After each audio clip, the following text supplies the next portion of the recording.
Do you feel your life's purpose has changed since becoming a mom? I feel like it hasn't changed per se, but the meaning is stronger in the sense that I think the main purpose as a Christian is to glorify God, right? It's to reflect His image in the earth, to lead others to Christ, but ultimately multiply your talents and your gifts on earth and use what God has given you to fulfill the purpose He's called you to, whatever that is.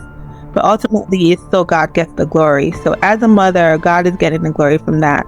Through your child, through your marriage, through the works of your hands, God gets the glory from that. But it's an added responsibility when you have a child.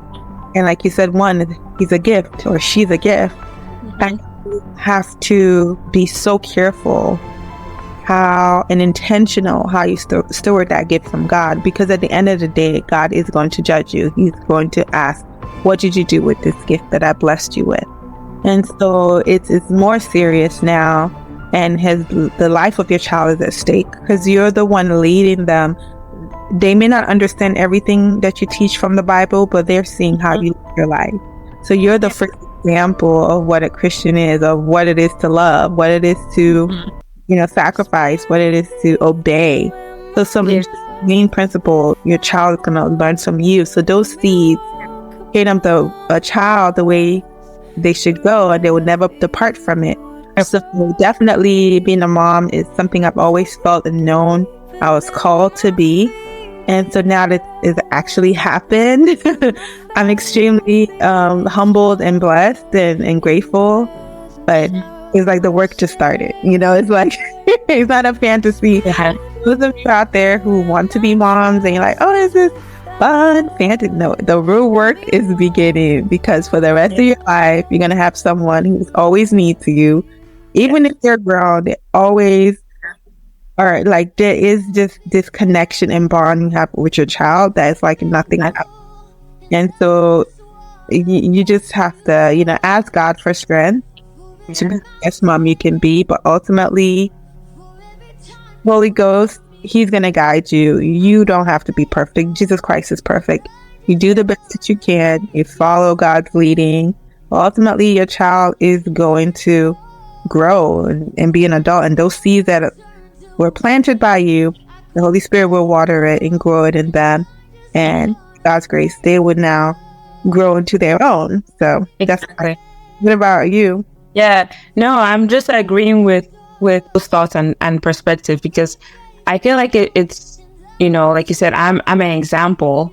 So if I'm walking in my purpose, right, my children now can see that, hey, this is what mom is doing. I don't have to be like, hey, I'm walking in my purpose, but they can just see that, especially as they are really young. I can see already, like my son, like some of the things that I do, he emulates them. I'm like, wow, that is incredible, because my mom always says children learn by doing. So as I'm modeling my walk with Christ, my purpose in life, and he sees that. And I think it's just, incredible how much that we can impact on them. And also knowing that they are their own people, like God has called them to walk in their own path, and being there as a guide. I think that's really helpful. So my purpose now, I feel like it's tied to their purpose, and making sure that my husband and I have the resources. So the Lord will provide the resources to ensure that they are going the right way, and that we are leading and guiding them as the Lord is able to. And also, again, asking for that guidance. What is it like being a working mom? And what do you enjoy most about being a mom? Oh, being a working mom, I don't really like that, because it almost seems like, because we're always working. We're working in the home, and then if you're also working outside the home, that's, both of them are a work, because you're providing and then you're also nurturing. But those don't have to be mutually exclusive. It's all part of the process. It's more important to me now to have a good work-life balance, just knowing that, okay, maybe I have a 9 to 5, but I also have a 5 to 9. After that, I have to attend to my family.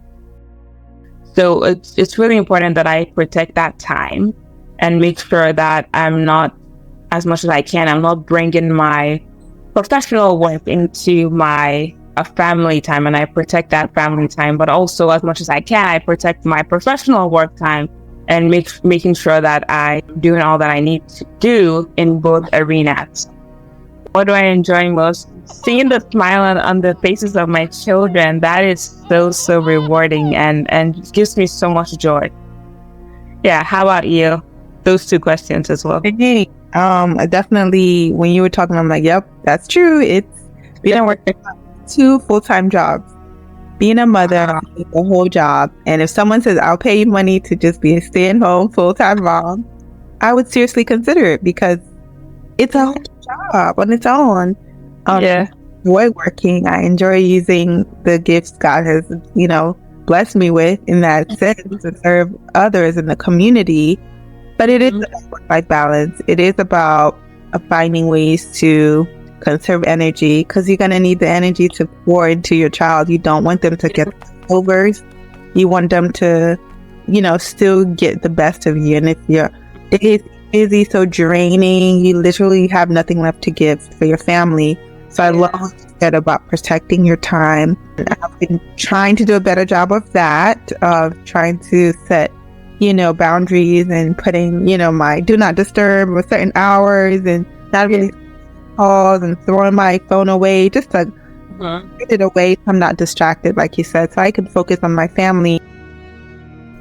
Just that time is so intimate, right? We have time on this earth, and we have a very limited time with our children, because before you know it, they turn 18 and they're out of the house. So I'm like, oh, like time flies. So let's enjoy this time with our children. So definitely, being a working mom is all about balancing. It's all about knowing when to say no. Yeah. Taking days off when you need to, and not feeling guilty about taking days off. Definitely how to balance, serving your husband as well as serving, your child, and not, ignoring your husband, because it is all a balance, right? You want to be well-rounded in all areas. And what do I enjoy most about being a mom? Honestly, it's a lot of work, but I enjoy watching him evolve and learn, and just to see him walk for the first time, or, talk and speak and feed himself, those new things, or cuddling in bed every morning. I mean, those little things just bring you so much joy, like you said, because you're like, wow, God, this baby really came out of me. I still stare at, is this really my baby? I'm not for me. Like, did God really bless me to answer my prayers? So being a mom is so awesome. It's the hardest thing, but the most rewarding thing I've ever done in my life. Yeah. So you said it's the hardest thing, but if you could pick one tiny aspect that makes it hard being a mom, what would you say that is? I would say in the first couple years, especially when, let's say, your child is not talking, trying to meet their needs when they're not really communicating well. And so I think it's really trial and error. Some people can say, oh, it's the food. It may not be the food. Maybe it's the temperature. Maybe it's too hot. And so there's just little things you just need to try. Sometimes you just need to pray. Sometimes when my child is throwing a tantrum and I don't know what's wrong, I can't figure it out. It's not food. He's not hungry. His diaper doesn't need to be changed. I'll just pray over him. Or I'll play with, or I'll just do something just to change the atmosphere. Because sometimes you just don't know what's wrong, and we don't have all the answers. So I would say that's one of the hardest things. And sometimes I also feel sometimes people think they know more than you because they had more experience. Your child knows you. So sometimes all they want is mommy time, and that changes everything. So I think it's really just knowing that you don't have all the answers and being okay with that. Yeah. Oh, that's a gem right there. That's awesome. Yeah. What is your biggest advice to new moms or women who are currently pregnant, or women who desire to become a mom? I would say take care of yourself. It is easy to pour into your marriage, into your children, and sometimes you put yourself in the back burner. So we've mentioned it here before, making sure your cup is full, making sure that you are good, making sure you're not drained. So I would say do things that make you happy, do things that bring you joy, whatever self-care activity you enjoy doing, make sure you do that. Because when you do that, for example, if you go to get a massage or go to get your nails done, when you do that, you feel refreshed. When you come back, it's like, oh, I feel good, and you can continue doing what you're doing. I'm not saying you have to do it by yourself. You can maybe go to the movies with your friend or someone like that, or go to lunch with a friend, but do things that make you happy, and where you're putting yourself first. And it's not selfish, it's very important, and you deserve that.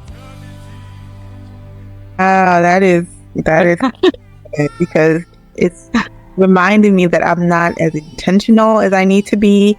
So I need to be more intentional. We all have room for improvement. Exactly, self-care and really taking care of us. So for me, my advice for new moms would be study as much as you can, because I did that. I read the books, I studied, I watched shows, I watched interviews, but throw that out of the window, because your child may be completely different from all those books. Your body may be completely different in what you read. Like, oh, you're going to get stretch marks. You may not get stretch marks, but you may get them postpartum. And there's books don't talk about that. Or, you may get a symptom that no one else has. Like something ringing in one ear, but not the other ear. So you just can get the most randomest thing. So I would say just, have some knowledge, be prepared, talk to people, but also keep in the back of your mind, you know what? None of this may apply to me. My situation may be so different. I may think that, I'm going to produce a lot of milk, and I don't, and you have to just be okay with not knowing everything. But the excitement is going through the journey, learning with your child, learning with your spouse, learning with your friends and family and your tribe, those who encourage you, and honestly stay encouraged in the word. So that's what I would say. Know that God has a plan for you. He has plans to prosper you, not to harm you, to give you an expected end, to give you a future and a hope. Because Jeremiah 29 verse 11. So yeah, he has everything just planned out. He knew you before you were formed. He's the author and finisher of your faith. So he already knows what's happening in your journey. So your part is just to rest and trust in him. So we hope that you guys have been blessed with this initial episode. We're so excited. It's something God has placed on our hearts for a while. Yeah. And we are walking on faith, walking. Gonna take care of it. So as these episodes evolve, you're evolving with us. So we appreciate your comments, your questions, and perhaps we will have a survey. So if you guys want to share your advice and things you've done as new moms, trusting that God, perhaps more seasoned moms, you can also share, and we can at some point publish those survey results and help others learn, okay, this worked. Maybe 30% of people use this, then this with wise counsel help them. So something that we're thinking about. Any last words, sis, before we go? No, this has been exciting, and I look forward to all the people that we will connect to, and I pray that this message finds you exactly where you are, and that you are nourished by it, and that the Lord speaks through us to you. And you're doing a great job. Yes, you are. So tap yourself on the back and just exactly. Good job, honey. Good job, sis. Exactly. So till next time, we'll talk to you all soon. Take care. Bye. Bye. Sisters and Seasons, episode 1.